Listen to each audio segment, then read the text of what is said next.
ज्यादा ज्ञान कराती हैं, ज्यादा अनुभव कराती हैं। हाँ या ना, कितने लोग इस बात से सहमत हैं? असफलताएं जीवन में बहुत कुछ सिखाती, यदि सीखना चाहो तो, वरना केवल मैं असफल हो गया का गाना गा के भूल जाओ। हाँ या ना? सीखो।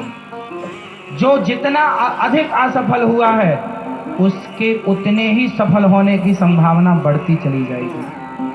आप मानते हैं इस बात को?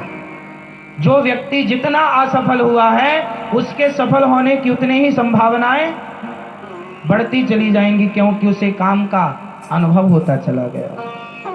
इसलिए जीवन में बहुत चीजें स्कूल और कॉलेज और यूनिवर्सिटियों में हम नहीं सीखते जो रियल जिंदगी में सीखने को मिलती हैं। हाँ या ना?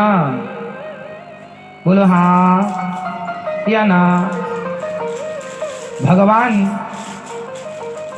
नारद जी सारे तीर्थों में गए पर शांति नहीं मिली।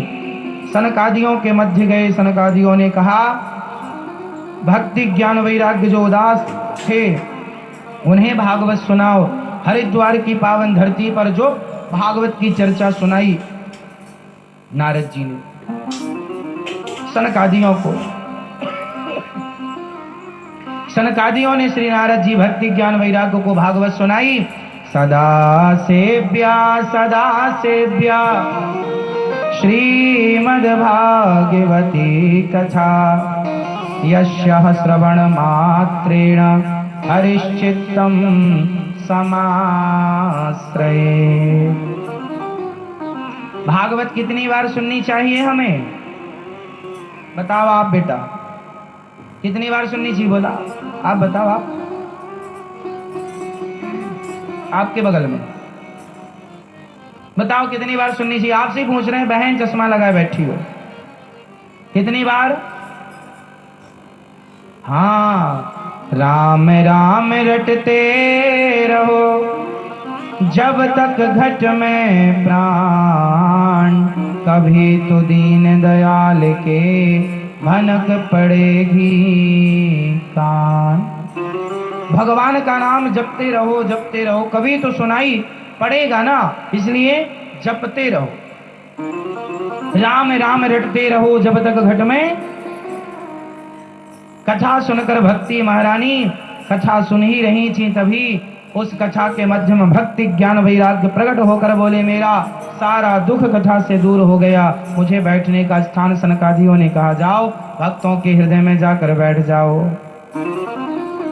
अब नारद जी ने एक सवाल किया, महाराज कोई पुण्यात्मा भागवत सुन के तर जाए आश्चर्य नहीं, जिसने जीवन में पाप किया है क्या ऐसा पापी तरेगा? बोले हाँ, ये माने वह पाप कृतस्तु सर्वदा सदा दुराचार्य रता विमार्ग गाः, क्रोधाग्निदग्धः कुटिलाश्च कामिनः सप्ताह यज्ञेन कलौ पुनन्ति ते। कितना भी बड़ा पापी हो भागवत सुनकर तर जाएगा। कोई तरह, हाँ, धुंधकारी तर गया।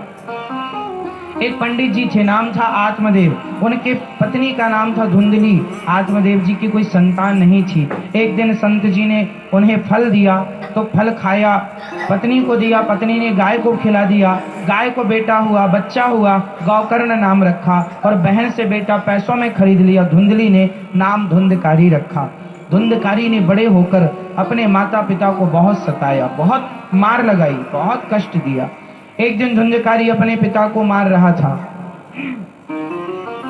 जब पिता को मारने लगा तो पिता ने कहा बेटा क्यों मार रहा है?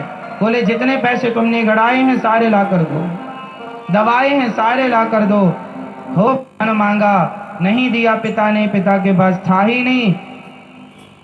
देखो औलादें, देखो बच्चे अपने, कुछ माँ बाप, कुछ बच्चे ऐसे होते हैं जो अपने माता पिता को सताते हैं। आप में से कितने बच्चे अपने माँ बाप की सेवा करते हैं? हाथ उठाओ। आप में से कितनी बहुएं अपने सास ससुर की सेवा करती हैं? हाथ उठाओ। आप सास